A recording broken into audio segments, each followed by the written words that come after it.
Hi, Eli. Have you been to San Francisco before? I have not really, actually, just traveling through. What about you? Yes, I visited San Francisco many years ago, but that was a long time. Anyway, have you heard of the San Francisco system? Yes, I have. Actually, I think it's a pretty cool, interesting story. You want to talk about that today? Yeah, of course. And what is it? It was made in San Francisco. I guess you could say so. The San Francisco system is kind of like maybe not really a system of world order, but definitely a treaty, an international treaty, right? Back in after World War II, all of the allies, not all, Russia wasn't there, the Soviet Union, I guess we should say. The Soviet Union wasn't there. There was no representative from the Republic of China or the People's Republic of China, and I don't believe India was there either. But a lot of the allies were there, and they signed a document that basically created the world order that was in existence during the Cold War and to some degree after. There's this key concept, the hub and spokes. Can you tell us a little bit about it? What is this Right, so concept? the San Francisco system is really by nature, it's a hub and spoke system. It's bilateral instead of multilateral. It's security, economic, but it's also an alliance and a cultural and a liberal idea exchange. It's the hub would be the United States because after World War II, the United States was, quite powerful, and the nations that joined in the San Francisco system, at least the ones in the Pacific, were not as powerful or weren't nations before for some of them. And so this kind of set up this system where the United States was the hub, and these smaller countries, sometimes bigger countries, but countries nonetheless in the Pacific, were like spokes radiating out from the hub, sort of like a bicycle wheel. So basically, you're talking about this San Francisco is kind of like the United States and East Asia, right? Right. So the San Francisco system is typically spoken about with East Asia. Maybe we'll talk later, but there wasn't an Atlantic San Francisco system. Maybe we'll talk about that later. Interesting. Before we get deeper about the San Francisco system, why don't we look at what came before the San Francisco system? You said that it only came after World War II, but what were the systems were like before World War II? Yeah, so that's pretty interesting. So the San Francisco system is very new, but it's not unique in world history, and I think we'll talk about that later. But immediately before the San Francisco system was kind of the Philadelphia system in the United States, or sort of a federal system. The United States for a long time was very introverted. We wanted all of our continent, but we didn't really look outside of it so much. So we kind of had our own domestic order, if you will, was the focus of the United States before that. But there was also the European system and the colonial East Asia. Perhaps, Alvin, if you don't mind, you would speak a little bit about what was going on in Asia before the San Francisco system. Well, before the San Francisco system, in Asia, actually, I wanted to go back to the Philadelphia system a little bit first. So actually, the Philadelphia system happened before the American Civil War, when there was the 13 colonies, and then it lasted until the end of the Civil War. So the American Civil War actually ended the Philadelphia system, and then it shifted to the federal system. And now going to the East Asia, can you ask me the question again? Yeah, what did East Asia look like before the San Francisco system, before World War II, maybe? Yeah, before World War II, Japan, the imperialist Japan was trying to setting up East Asia system, which it was called the Greater East Asia Co-Prosperity Sphere. So basically that was the Japanese colonialism. But before Japanese colonialism, there were European colonial powers were in Asia. Basically, you have multiple colonial systems, different colonial power try to set up their own colonies in Asia. Great. So let's talk a little bit about how the San Francisco system works. Who is the hub and who are the spokes? It's actually very simple. As you said it before, the hub is the United States, and the spokes are the allies in East Asia. Tell us a little bit about, is it like a asymmetric system? It seems like you have a hub, but you have the spokes, right? And it seems like this sounds to me, it's very asymmetrical. Whereas you have the center and then you have like different branches. Yeah, I suppose that's why personally I don't really like the idea or the concept of calling it a hub and spoke system. That may work like visually, but the hub doesn't need the spokes, right? The spokes need the hub, but the hub doesn't need the spokes, at least to some degree. The United States was this huge superpower after World War II. It was very asymmetric. We didn't necessarily benefit directly, or I guess people at the time didn't know the benefits we would get from creating this system. I think they felt, we as America were the superpower and we could dominate and we could control the system going forward. The hub and spoke system seems to a degree to almost have happened by accident for some, because there were these newly born nations that needed guidance and needed, I think we talked a little bit about it with domino theory. They needed economic guidance, they needed development, and the only place they could really look to for a lot of that was the United States, because the United States was developed and not destroyed by the war, and had this excess capability it could channel. And so in some ways I guess you could say that yes, it's definitely asymmetric, but maybe it was accidental in some ways, the way this kind of shook out. Yeah, so then I wonder, right, who has the power to change the system? If you say that the hub doesn't really need the spokes, does that mean that only the hub can change the system? Can the spokes also change the system, or at least influence the hub? Yeah, perhaps initially that was the goal, was to keep the power in the hub. I think we know, looking back at the origins of the IR field, from the early 20th century to mid 20th century, it was often based on racism and supremacy, as colonialism was, right? So perhaps their intent was to keep America the hub and keep the spokes isolated and under the control of the hub. But I think what we've found is that as the spokes themselves developed, they not only contributed to the global economy and benefited the hub, but they also gained some level of autonomy and power to influence back to Washington. If you walk down the street today, I think you'll see that various embassies and nations from the Pacific have power in Washington today, and they have influence in Washington today. So yeah, I definitely think the spokes have and can influence the hub. Especially, for example, right, in the 80s, Japan was very influential. In fact, it was the second biggest economy at that time. And it seems like Japan actually bought many properties in the United States at that time. So when you look at from the economic perspective, it seems the San Francisco system, when you say where the hub dominates, no longer holds so much, it seems like it's more the mutual influence. But then we will get to the political economy in the later part. For now, I wonder, just to clarify, how is the San Francisco system, the order it's being created, and who makes the routes? Like, did the hub make all the routes, or did the spokes, they also join to make the routes? I definitely think because of the way World War II ended, the hub initially, was the decider, if you will. But over time, I think it's definitely shifted. The norms and rules, they've been enshrined in international law for a long time. You had the GATT, which was the general. GATT.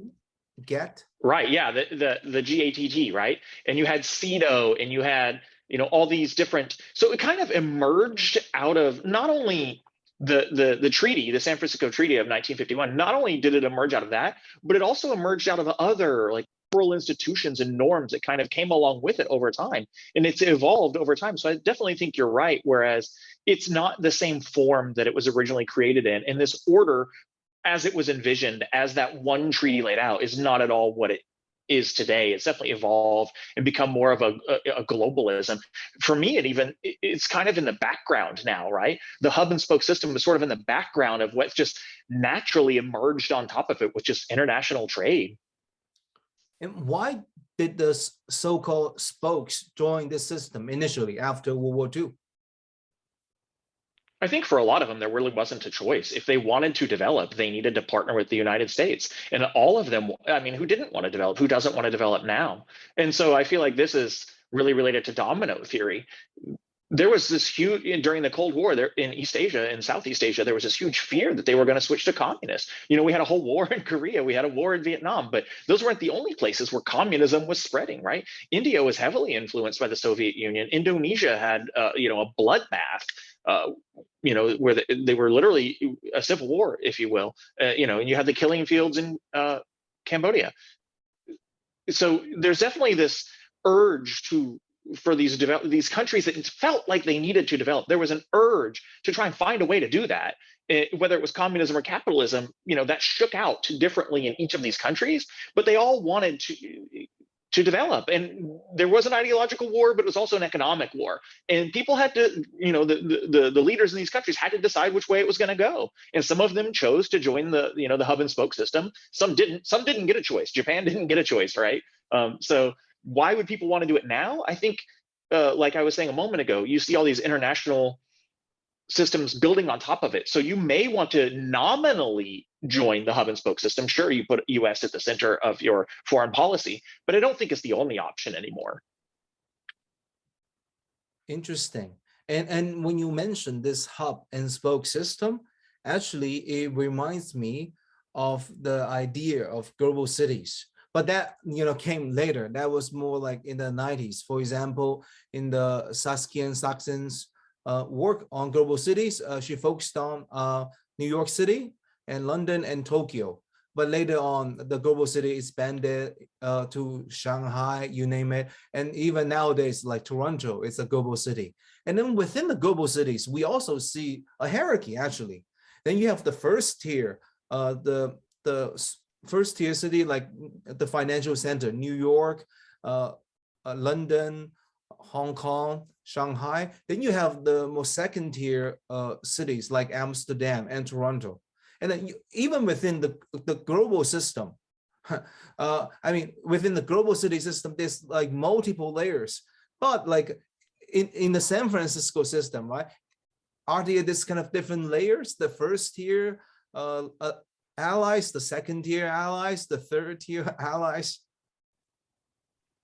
I don't think there is such a name, but there is in reality, right? Japan is clearly not the same economically or security as Malaysia, right? Or even cultural influence to the United States. It's not the same. But on paper, I think that was really the goal, is to create a two-tiered hierarchy. The hub is the center and the highest, and all of the spokes are below, and they have to go through the hub. So that kind of makes them equal to each other, but still below the hegemon or the hub. So basically, global cities is more of a network, right? Yeah, it's a network, and it's like it's more multilateral. It sounds to me that the hub and spoke system is that you have mostly bilateral relations dominated from the hub. As you said, right? The spokes have to connect with other spokes via the hub. Whereas in global cities, you can connect, different people can participate in. I think that perhaps is the difference between bilateral and multilateral. What do you think? Right. So it almost feels like the United Nations in a way, right? When you're talking about global cities. In the United Nations, countries can form blocks. They, as in with many democracies, representatives can form blocks. That's not really an option in the hub and spoke system. No. It seems you mentioned the United Nations. How is the San Francisco system differs from the UN? Right. So the San Francisco system, power really flows in one direction. Whereas the UN, it's more of, more democratic, I guess you could say. There's more than one voter, if you will. In the hub and spoke system, there's essentially one voter. There are many people who have opinions, but at the end of the day, there's one voter. Whereas the United Nations, there's hundreds of votes, right? Interesting. And let's talk about history a bit. Have there been similar systems in world history that somehow resembles the San Francisco system? It doesn't have to be exact, but is there any like a similar type of international system? Yeah, that's a good question. I can think of a few that I think are really interesting to talk about, and perhaps we'll just start with one, the tribute system. So the tribute system of ancient China, which existed in several dynasties and was not the same in any of those dynasties for sure, but it was definitely a hub and spoke system. If you were, say, Malaysia, 500 years ago, you definitely wanted to see what the Ming Dynasty was doing before you. Even if you wanted to deal with your immediate neighbors, you would want to send a representative to Beijing and get their opinion on it, and see how things were going. It was not necessarily that perhaps they were afraid of Beijing invading or fighting a war with their neighbors that they needed to do this, but there was economic and cultural power. So that was kind of like a spoken hub system in the tribute system in China. What do you think? Can you think of any other similar examples? I mean, like yeah, going back to the tributary system. So basically, based on what you said, it sounds like the tributary system is more like the hub and spoke system based on economic and culture rather than security. And Sure, I think there's a security portion of the tribute system implicit, but I don't think it's for the same reason. For the San Francisco system, the idea was that the United States will serve as the balancing power, the neutral power that would, solve all issues between other states. During the tribute system of ancient China, there weren't as many states. There were a lot of stateless powers. And so the Chinese military in the middle, the Ming Dynasty or the Han Dynasty, they would protect other states against these so-called barbarians or tribes or stateless powers. I think in the San Francisco system, it was more the US was protecting states from other states. And perhaps that was just, the level of development that existed. The Han Dynasty didn't have a Mongolian state yet or a Manchu state yet. So China was still, serving as the defense against these tribes. But even at times where there was other states, China was definitely in the middle. Say the Ming Dynasty, for example, China was definitely serving as the regional security hegemon. Sure. So, Alvin, what about the British Empire? Was that like the hub and spoke system? it's a very difficult question actually. I mean, like when you look at the colonial system, right? It's more they run from the metropole. For example, in the case of the British Empire, it was run from London, and then they have different colonies. So it's very different. I think that it's an empire. It's more like a direct control. The hub and spoke system is not like a direct the control like the British Empire. And then in the British Empire, you had the colonial administration. It's directly ruled from London. And how about the Catholic Church? How does the Catholic Church compare to the San Francisco system? I mean, essentially, right? When we look at the hub and spoke system, is that we have a center, and then we have different, spots around that's connected to the center. And then when you look at the Catholic Church, there's this Catholic Church, the spiritual power. And then how about the Catholic Church? What do you think? I think you could qualify that as a hub and spoke system, but I would say it's a weak hub, strong spoke, as What do you opposed to a strong hub, weak spoke. what do you mean? Can you elaborate a little bit on Sure. that? So the Catholic Church is the hub for Europe for 1,000 years. It is where the center of cultural power, idea power, wealth can be transferred through the Catholic Church. But it didn't really have a military power, a unifying military power, or so much so that it didn't have the security power within the states of Europe at that time. They definitely had a foreign policy of the Crusades, but they didn't really have a unifying military power within Europe. It didn't serve that role so much as the United States served as the grand arbiter for East Asia when at the strongest point of the San Francisco system. So I see the Catholic Church as a weak hub. It has the cultural power, it has economic power, but it's not really enforcing anything so much as it's more like the Chinese tribute system. You pay tribute to us, you acknowledge us, and we acknowledge you in return.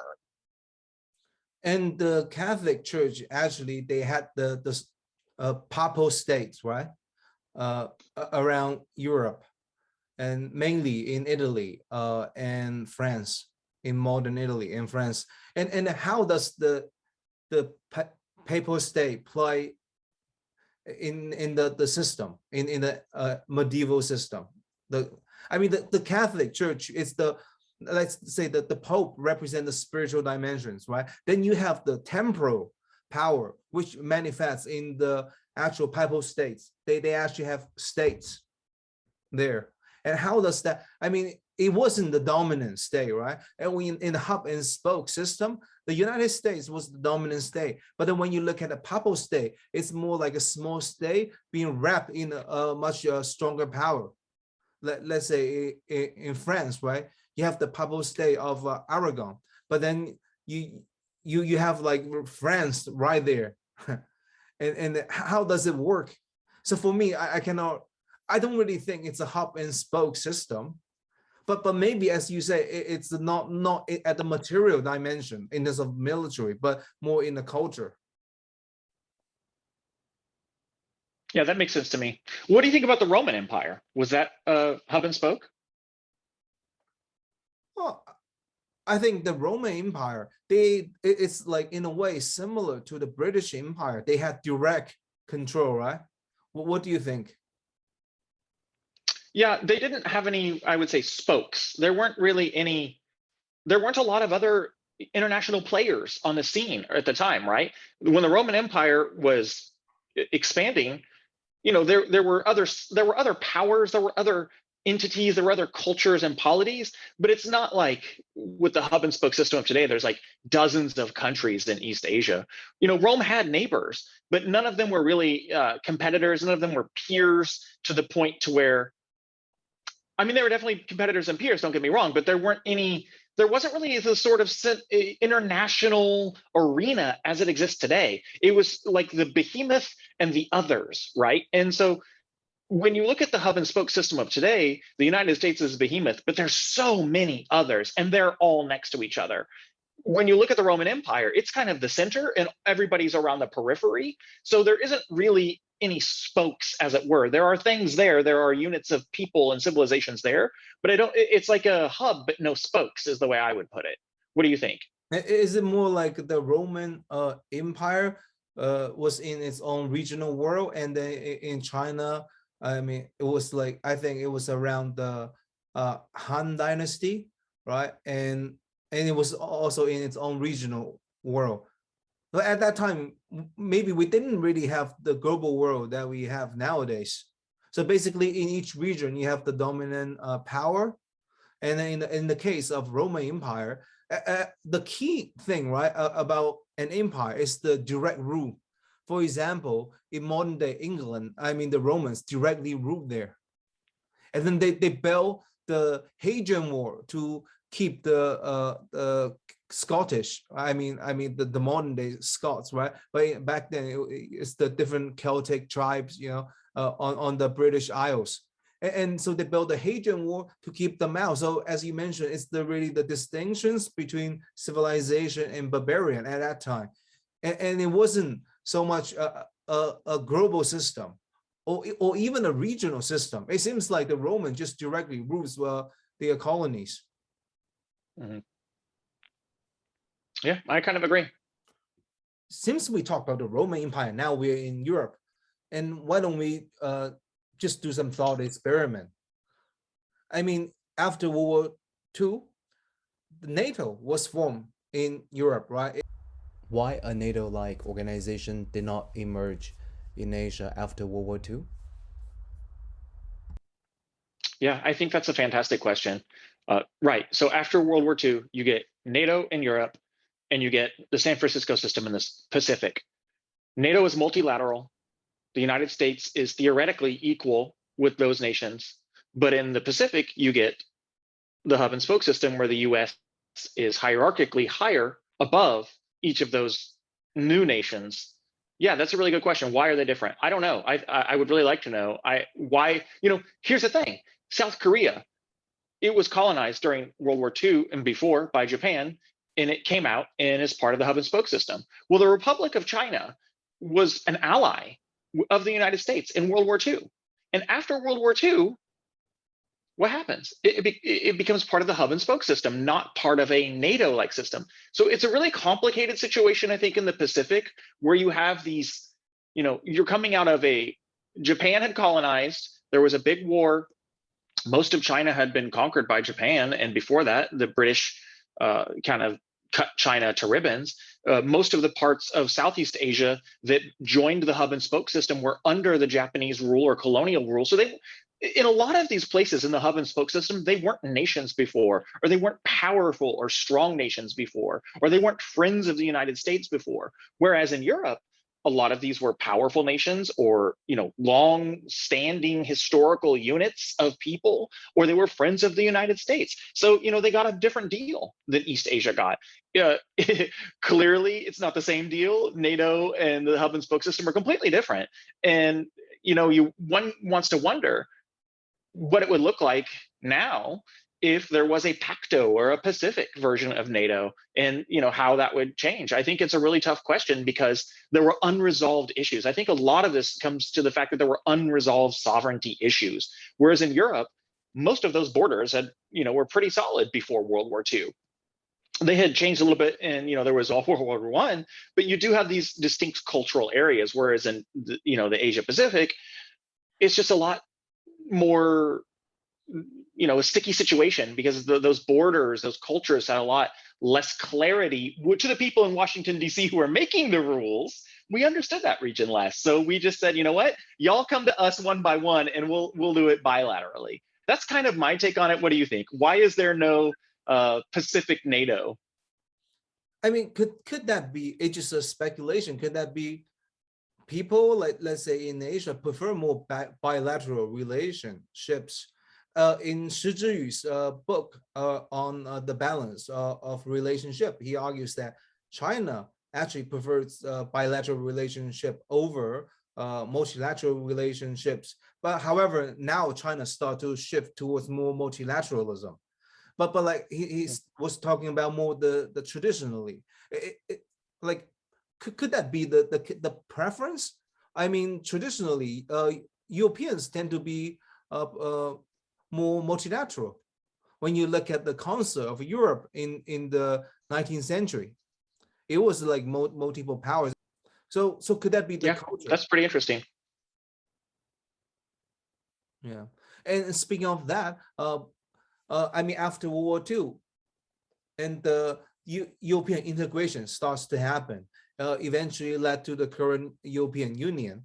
Why the Asian integration? I mean, in East Asia, economic integration happened, but this kind of Asian union did not emerge out of the economic interdependence. Why? Yeah, I think that's a good question. For me, after World War II, you see this European world that basically goes back in time to before the war existed, right? They have a history to look back on for their governance, for their international relations. They had, previous wars and longstanding relations with each other as political unity or units. East Asia didn't really have that, except for like a couple instances, right? Vietnam had Vietnam, Korea was Korea, Japan was Japan, right? But for a lot of these places, they were colonies for not only Japanese colonies, but also British and Dutch and Portuguese and Spanish colonies for a long time. So they didn't have this identity to go back to. They didn't have, borders even, right? In a lot of these places. So for me, it was this decolonial wave, this post-World War II stand up as sovereign nations. They didn't have this framework to look back to say, what should we build? And I think ASEAN is a really good example of how this has started to happen. First, you have to have a country. Your country has to have an ideology. It has to have an economic system. It has to have a unified culture. Then you start looking at your neighbors and how can we work together? I think it's in the future. I think things like the African Union, the East African Summit, the ASEAN, I think a lot of these things are going to be a lot stronger in the future. And I think they're going to, create these regional blocks that will evolve to something like the EU. Amitav Acharya talks about this all the time. And, it's a regional world. It's not a global world. It's not a national world. It's not an individual world. It's not a hub and spoke world. It's a regional world now more than ever before. The ASEAN case is very interesting. I mean, it was kind of created during the Cold War also as a counter block it was like kind of like security bloc also, the ASEAN. And you mentioned about decolonization. So do you think that it's because of the decolonialization process where people emphasize on their independence and sovereignty, that kind of prevents them to have the deeper integration like in the one in Europe? Yeah, I think so. I think if you look at this like stages of progress thing, the EU, those states have had a lot more stages of progress in building a union together, whereas the Southeast Asian nations and states have had a lot less time to work on that. And I think as you see it go forward, yeah, the situation, the decolonial situation after the war, definitely, set them back a little bit, perhaps, on being able to work together. They really wanted to be strong, independent states before they, ASEAN started to knit itself together. But I think you'll see that more over time. Yeah. Yeah. So it seems like in Europe, people want to transcend the nation state, right? Moving towards more what they call supranational governance. Whereas in Asia, it seems like people really emphasize on independence and sovereignty and autonomy. So it seems like the emphasis, the priorities are different. And I think that's a sign of development. States that want to develop need to stand up and be independent and take advantage of their own resources and their own people. But once states become developed, they want to become more integrated, right? But like now, even when, let's say, East Asia, it's very developed, it's still the political integration does not happen. I mean, the functionalist theory, right? For example, Ernest Hart says that, when you incrementally make economic integration, this economic integration will slowly spill over to other sectors. But we didn't see that, even though there's a deep economic integrations in East Asia, but other sectors, even culture didn't spill over. I mean, of course, people look at Japanese popular culture or K-pop or Canton pop, Mando pop, but it seems like the culture unity, it seems like it does not emerge.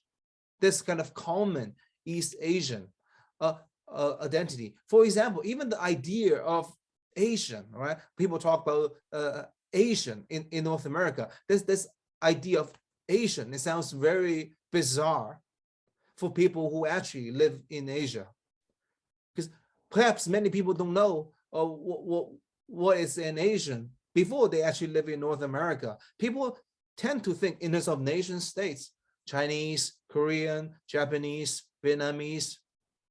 And it seems that the framing is very Western centric. I mean, the word Asian, right? It really came from the Greek mythology, Asia. I mean, and then, from the so-called, let's put a quotation mark, from East Asians' perspective, there's no such things. I mean, they see more, the differences between Chinese, Japanese, and Korean. That's more the nation-state framework.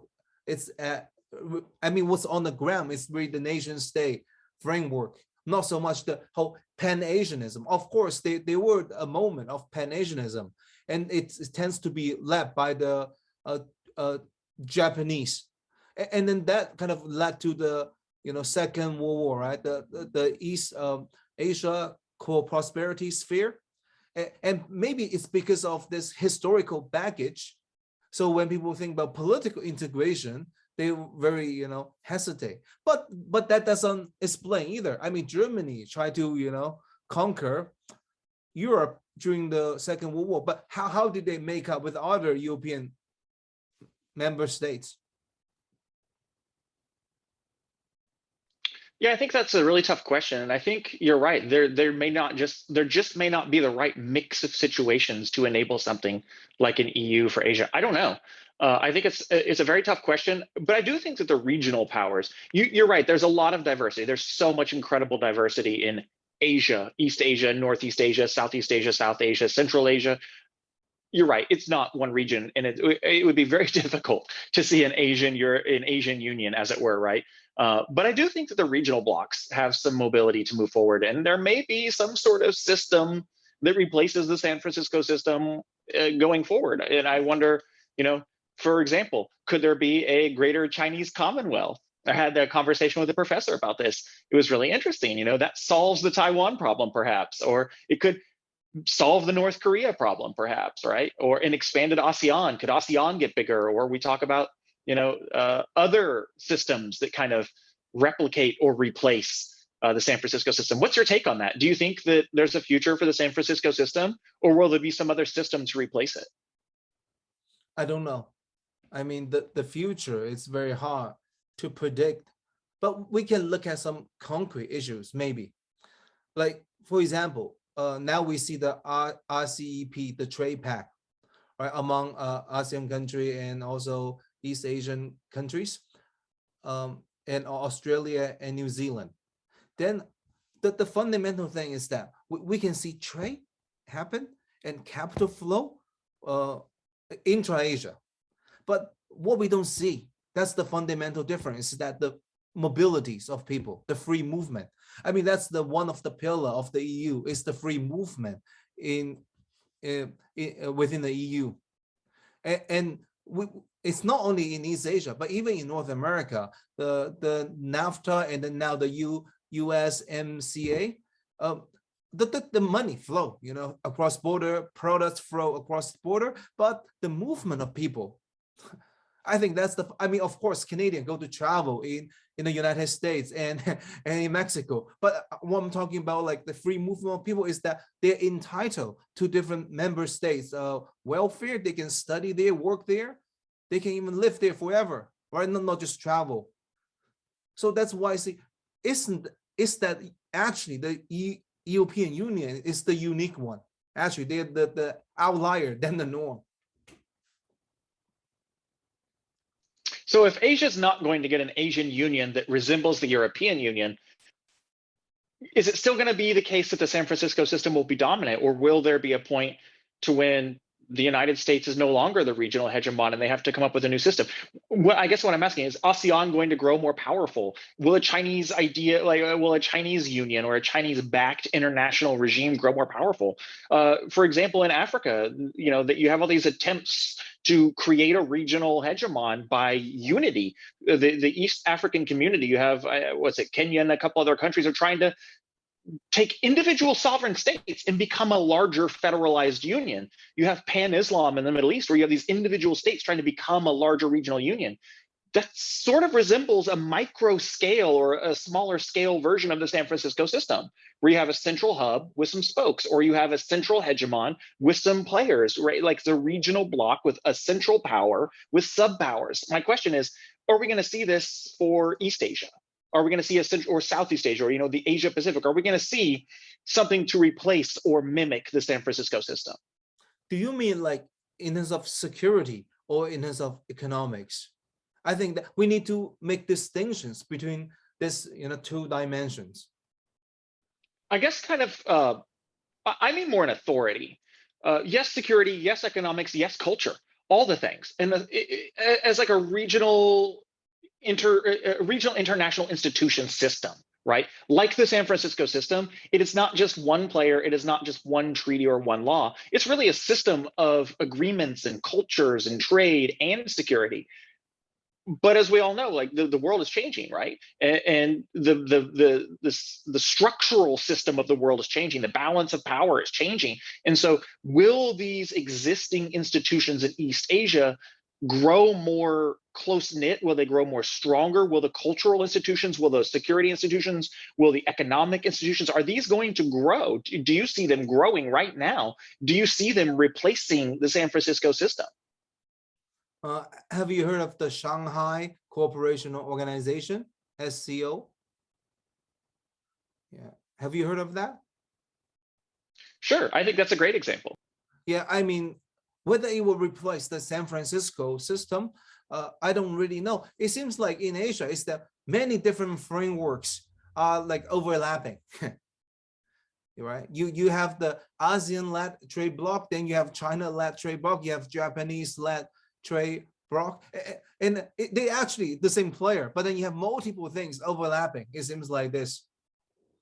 And It's each dimension is very different. And I think that we need to look at the specific, right?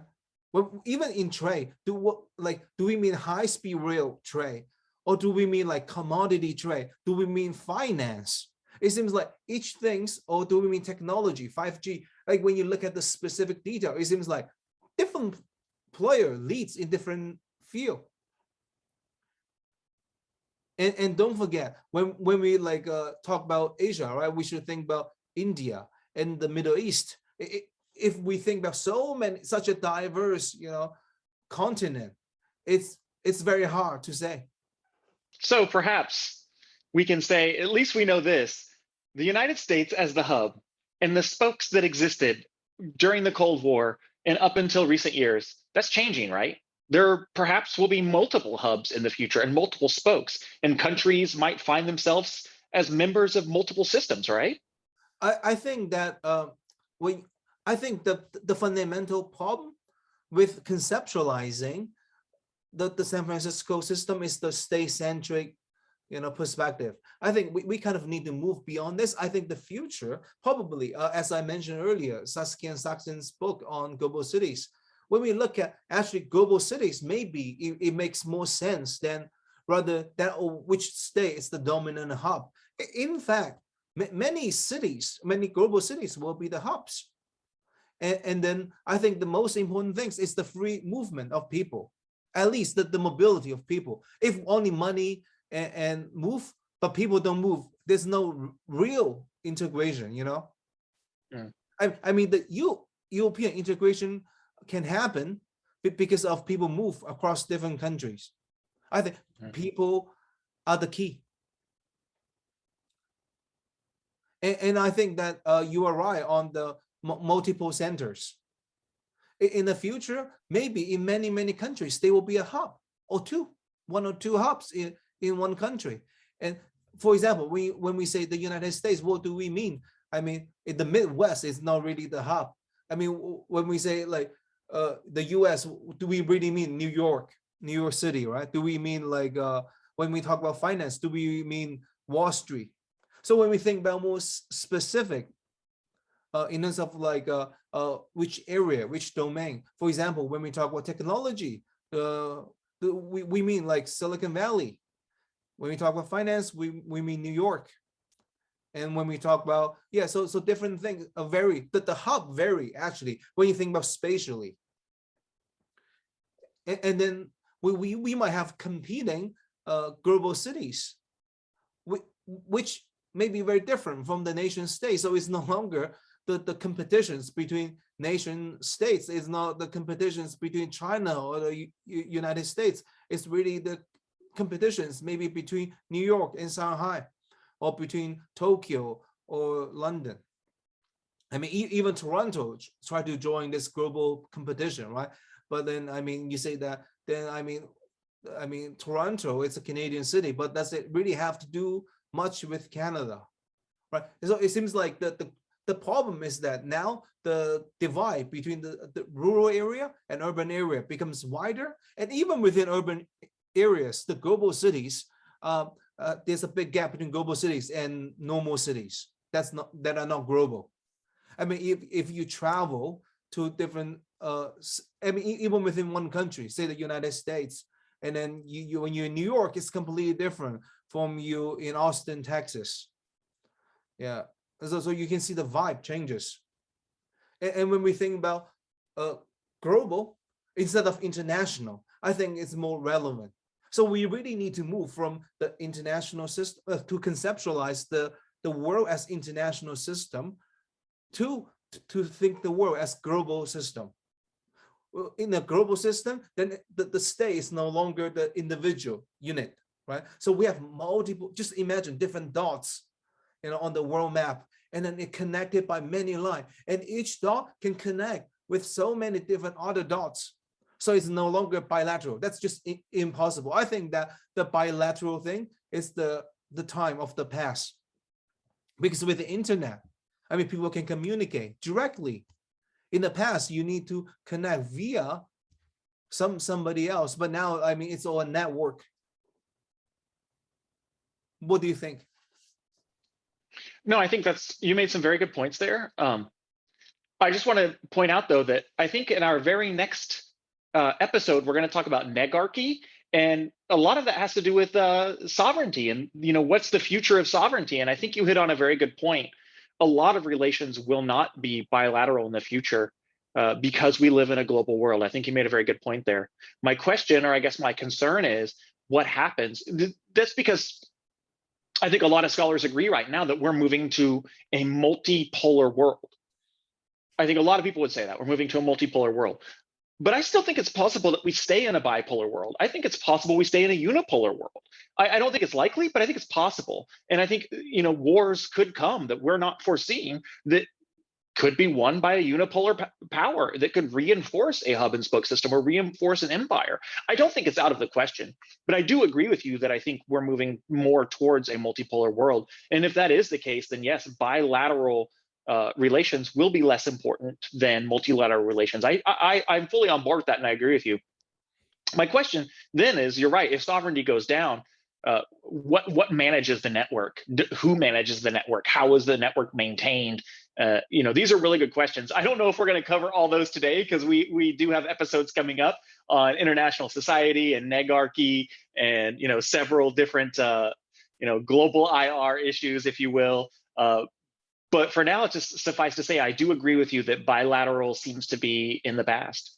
Just one note on the multipolar world. I think this conception is still very nation-state centric or state-centric, because the multipolar world is really the multipolar of different states. What I was really trying to say is that actually maybe there's no pole in the future. It will be flat, the world. I mean, it will be a network. And then it will be driven. Maybe like it's not by a state. I mean, you can be in any place. When you have the technology, you have the connection, the network, you can just go into the web, right? And maybe the future is the blockchain, who knows? I mean, right?